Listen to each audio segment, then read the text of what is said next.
Tidak nyangka bahwa ini akan menjadi suatu propaganda yang lalu ditonton paksa oleh anak-anak sekolah.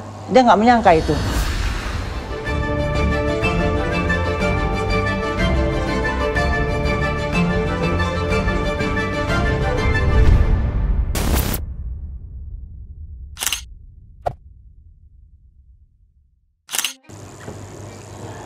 Pertama, boleh saya tekankan bahwa Mas Arifin tidak mungkin mengerjakan sesuatu yang dia tidak yakini.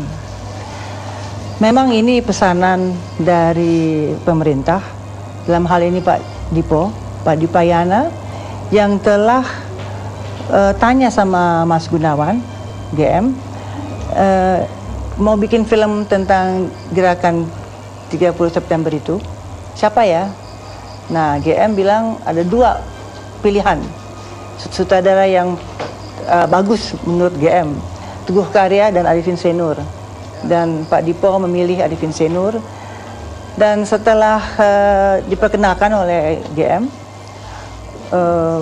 jelas bahwa ini untuk bangsa, supaya bangsa mengetahui sejarahnya.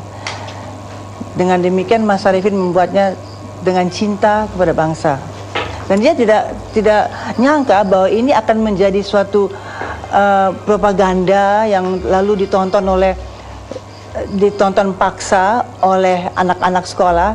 Dia nggak menyangka itu di luar pemikirannya.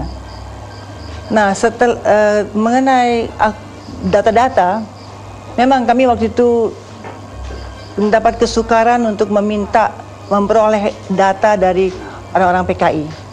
Satu-satunya orang PKI yang kami datangi adalah Pak Sam Kamaruzaman. Dan beliau itu banyak diamnya. Mas Arifin ada nanya tentang bagaimana habitual actionnya, kebiasaannya Pak Aidit.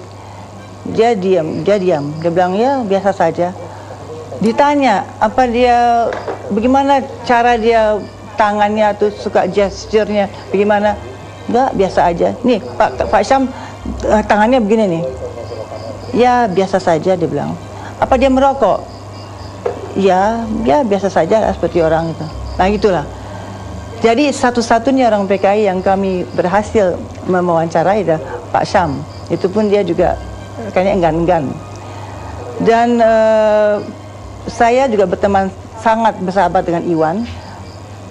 Saya berusaha mencari Iwan. Jika saya mahasiswa, saya berteman baik dengan Iwan. Tapi waktu mau bikin film itu, saya berusaha mencari Iwan, entah nggak bisa saya hubungi, nggak bisa saya carikan dia.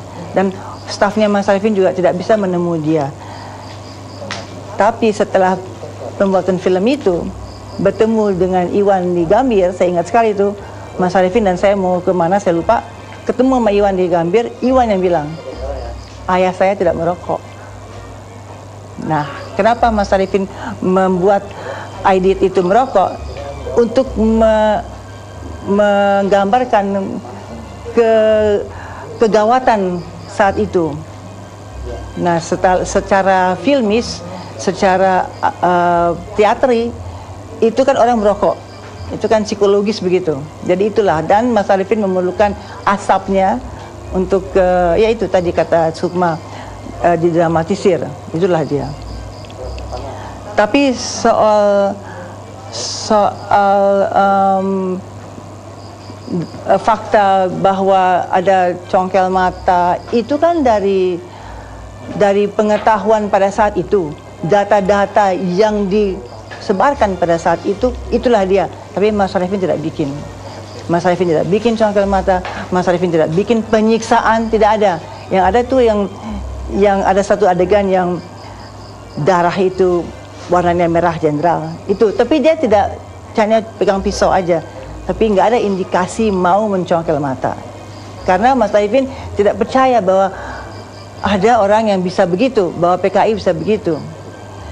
Dan ternyata kan setelah tahun 2000 nggak salah, laporan forensik mengungkapkan bahwa memang tidak ada penganiayaan terhadap jenderal. Dan soal Sukma ketemu Mas Arifin, ya Sukma tahu aja loh, Mas Arifin kan suka bercanda. Jadi pasti dia menceritakan itu dengan ketawa-ketawa, tahu kan khasnya Mas Arifin kalau ketawa kan. Dan tapi tidak benar bahwa kami itu diawasi terus, tidak benar. Tidak benar sama sekali bahwa ada intervensi terus, bahwa ini nggak boleh, itu nggak boleh, tidak benar. Secara estetis itu Mas Arifin bebas, dibebaskan. Apalagi ya, tadi meralat ya. Adakah yang saya lupa untuk meralat, untuk menjelaskan?